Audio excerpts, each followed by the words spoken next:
जय हिंद दोस्तों, आपका फिर से स्वागत है आपका अपना चैनल एसएस जीके स्टडी में। आज मैं आपके लिए फिर से लेकर आया हूं सामान्य ज्ञान के प्रश्न जो RRB, NTPC, assistant loco pilot, RPF, group D exam के लिए बहुत ही इंपॉर्टेंट रहेगा।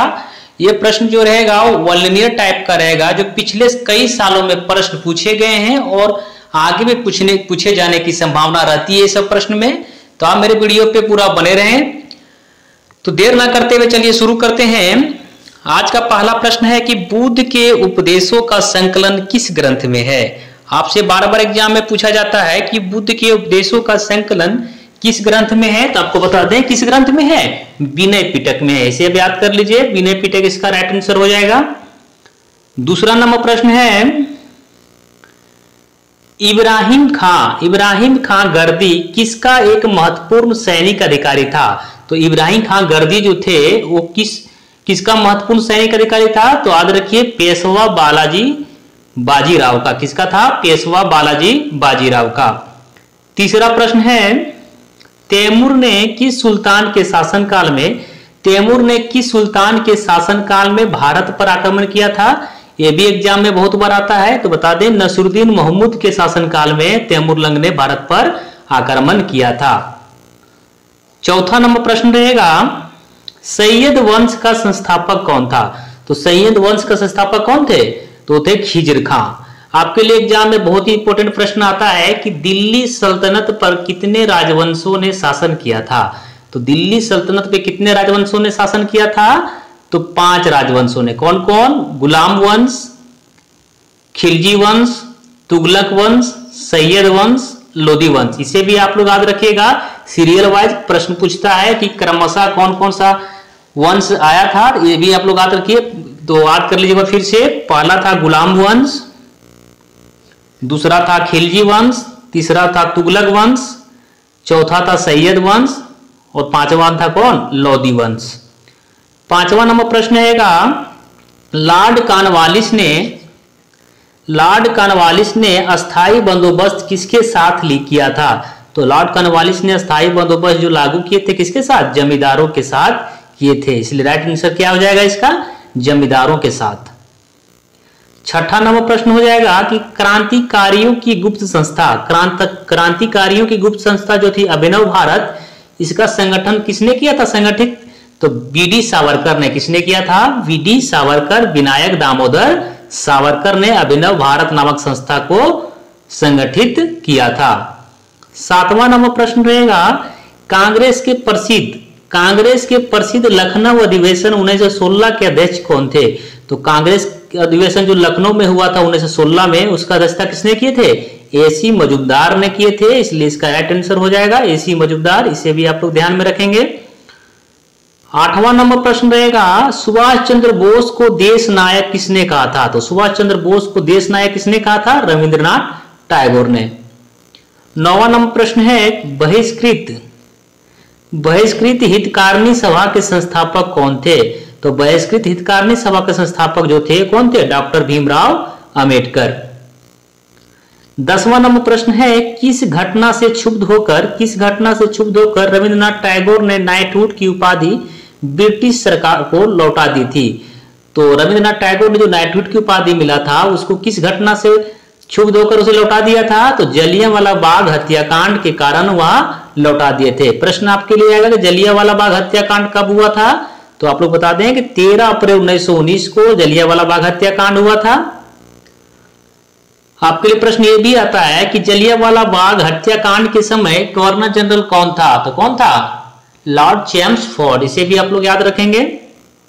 11 नंबर प्रश्न है भारतीय संविधान के किस भाग में राज्य के नीति निर्देशक सिद्धांत दिए गए हैं। तो राज्य के नीति निर्देशक जो तत्व दिए गए हैं भाग 4 में है, अनुच्छेद 36 से 51।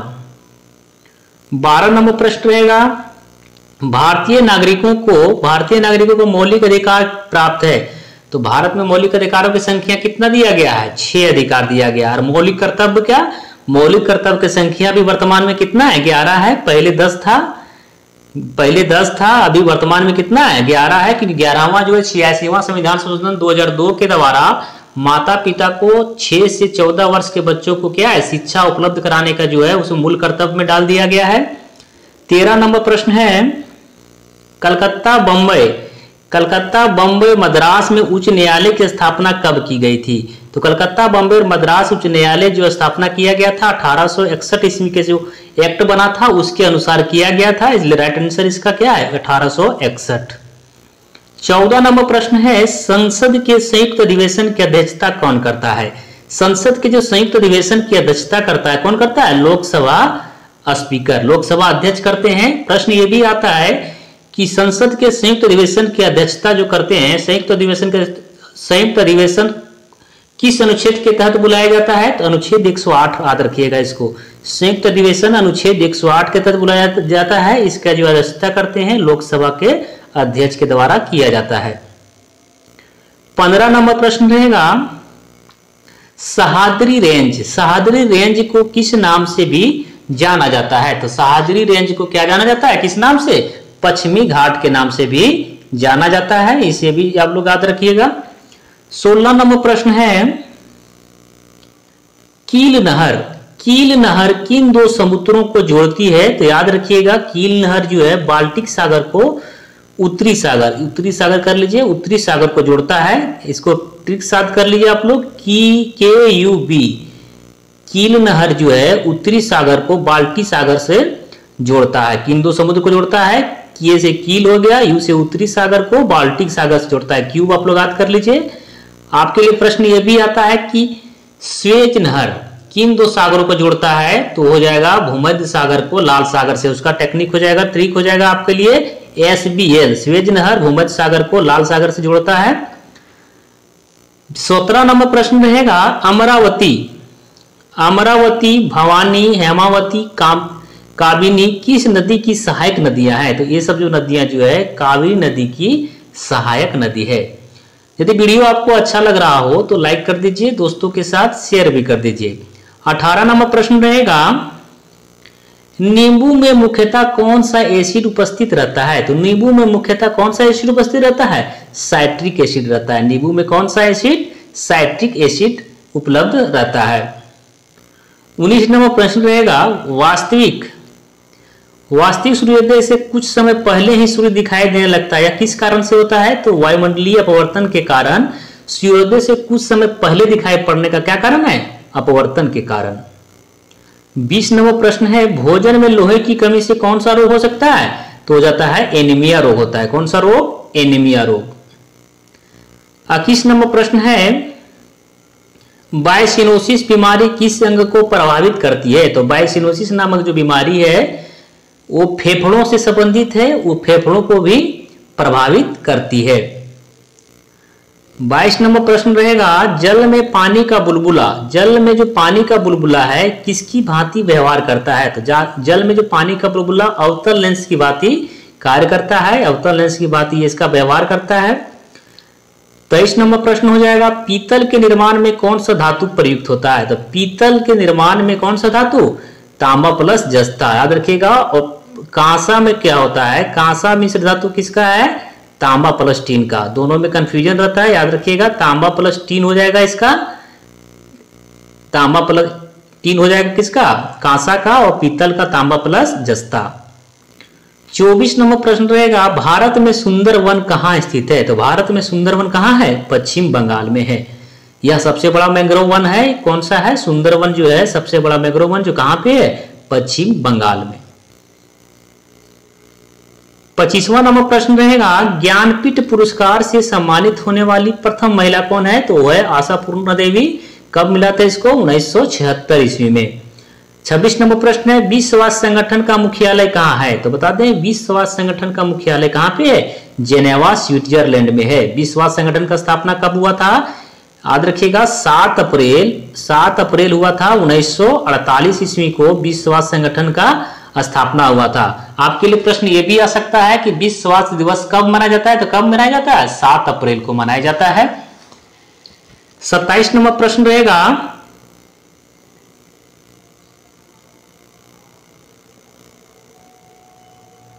27 नंबर प्रश्न रहेगा, किस किस नदी को दक्षिण गंगा कहा जाता है? तो किस नदी को दक्षिण गंगा कहा जाता है? गोदावरी को दक्षिण गंगा के नाम से जाना जाता है। आप लोग सेट में अक्सर देखे होंगे कि दक्षिण की गंगा के बात किया जाएगा। दक्षिण की गंगा, दक्षिण की गंगा किसे कहा जाता है? जैसे ही ये की जुड़ा, इसका मतलब आंसर क्या हो जाएगा? कावेरी नदी। कंफ्यूजन रहेगा इसमें, क्योंकि एग्जाम में आता है दक्षिण गंगा तो गोदावरी, इसका आंसर कीजिएगा। दक्षिण की गंगा आएगा तो कावेरी करिएगा, की फॉर कावेरी, और की नहीं रहेगा, दक्षिण गंगा केवल रहेगा तो गोदावरी आंसर करिएगा। 28 नंबर प्रश्न है, भारत का प्रधानमंत्री बनने के लिए न्यूनतम आयु कितनी होनी चाहिए? तो कितना होना चाहिए? 25 वर्ष होना चाहिए। 29 नंबर प्रश्न है, प्रथम भारतीय कमांडर इन चीफ कौन थे? General K M. करियप्पा। याद रखिएगा इसको, जनरल के.एम. करियप्पा जो थे प्रथम भारतीय कमांडर इन चीफ थे। 30 नंबर प्रश्न है, भारत का सबसे पुराना ट्रेड यूनियन संगठन कौन सा है? तो है all India trade union Congress, AITUC जो है भारत का सबसे पुराना ट्रेड यूनियन संगठन है। 31 नंबर प्रश्न है, भारत के प्रथम उपग्रह आर्यभट्ट का विमोचन कहां से किया गया था? ये प्रश्न बहुत ही इंपॉर्टेंट प्रश्न है, इसका आप ध्यान में रखेंगे। भारत का प्रथम उपग्रह आर्यभट्ट का जो विमोचन है कहां से किया गया था? तो किया गया था रूस के कॉस्मोड्रोम से। कहां से? रूस के कॉस्मोड्रोम से। याद कर लीजिए, कब छोड़ा गया था प्रथम उपग्रह? 19 अप्रैल 1975 ईस्वी को छोड़ा गया था। 32 नंबर प्रश्न है, central institute for cotton research कहां स्थित है? तो central institute for cotton research स्थित है कहां पे? नागपुर, महाराष्ट्र में। 33 नंबर प्रश्न रहेगा, ब्रेस्ट स्ट्रोक जो शब्द है किस खेल से संबंधित है? तैराकी से संबंधित है, स्विमिंग से संबंधित है। 34 नंबर प्रश्न हो जाएगा, बुल्स आई शब्द का प्रयोग किस खेल से है? तो राइफल शूटिंग से है बुल्स आई का। 35 नंबर प्रश्न है, कौटिल्य का अर्थशास्त्र किस विषय से संबंधित है? तो याद रखिएगा, कौटिल्य का जो अर्थशास्त्र है वो राजनीतिक से संबंधित था, राजनीतिक दर्शन से संबंधित था, इसे इसका आंसर क्या है? राजनीतिक दर्शन। 36 नंबर प्रश्न है, स्वतंत्र भारत के प्रथम रेल मंत्री कौन थे? तो स्वतंत्र भारत के प्रथम रेल मंत्री जो थे कौन थे? जॉन मथाई। इसे आप लोग याद करिएगा, स्वतंत्र भारत के प्रथम रेल मंत्री जॉन मथाई। 37 नंबर प्रश्न है, भारत में प्रोजेक्ट टाइगर कब प्रारंभ किया गया था? 1973 ईस्वी में प्रोजेक्ट टाइगर की शुरुआत हुआ था। 38 नंबर प्रश्न है, भोपाल गैस दुर्घटना में किस गैस का रसायन हुआ था? याद करिएगा, मिथाइल आइसोसाइनेट का रिसाव हुआ था। 39 नंबर प्रश्न है, जम्मू कश्मीर कब भारत के अभिन्न अंग बना? तो जम्मू कश्मीर जो भारत का जो अभिन्न अंग कब बना था? 26 अक्टूबर 1947 को। 40 नंबर प्रश्न है, दिल्ली के पहली एकमात्र मुस्लिम महिला कौन थी? दिल्ली के पहली और एकमात्र मुस्लिम महिला शासिका जोड़ लीजिए, इसमें महिला शासिका कौन थी? तो दिल्ली की पहली महिला मुस्लिम शासिका कौन थी? रजिया सुल्तान। या दिल्ली की गद्दी पर कब बैठी थी? ये भी एग्जाम में आता है, याद रखिएगा, 1236 ईस्वी में। कब बैठी थी? 1236 ईस्वी में। या किसकी पुत्री थी? इल्तुतमिश की। 41 नंबर प्रश्न है, पानीपत की प्रथम लड़ाई बाबर और किसके बीच में हुआ था? पानीपत की जो प्रथम लड़ाई हुआ था 1526 ईस्वी में हुआ था, बाबर और इब्राहिम लोदी के बीच में हुआ था। 42 नंबर प्रश्न है, नटराज की प्रसिद्ध कांस्य प्रतिमा किस कला का सुंदर उदाहरण है? तो चोल कला का, चोल वंश से संबंधित है नटराज की प्रसिद्ध कांस्य प्रतिमा। 43 नंबर प्रश्न है, राजस्व या मालगुजारी सुधार करने में अकबर की सहायता किसने किया था? तो राजस्व प्रणाली को शुरू करने के लिए अकबर के कौन थे मंत्री था? टोडरमल। इसे भी याद रखिएगा, टोडरमल ने इसको शुरुआत करवाया था। 44 नंबर प्रश्न है, पिंक सिटी जयपुर किसने स्थापित किया था? तो पिंक सिटी जो जयपुर है किसने स्थापित किया था? जोगसवाई जयसिंह। 45 नंबर प्रश्न है, सरदेशमुखी शब्द किससे संबंधित है? तो सरदेशमुखी एक क्या था? राजस्व कर था।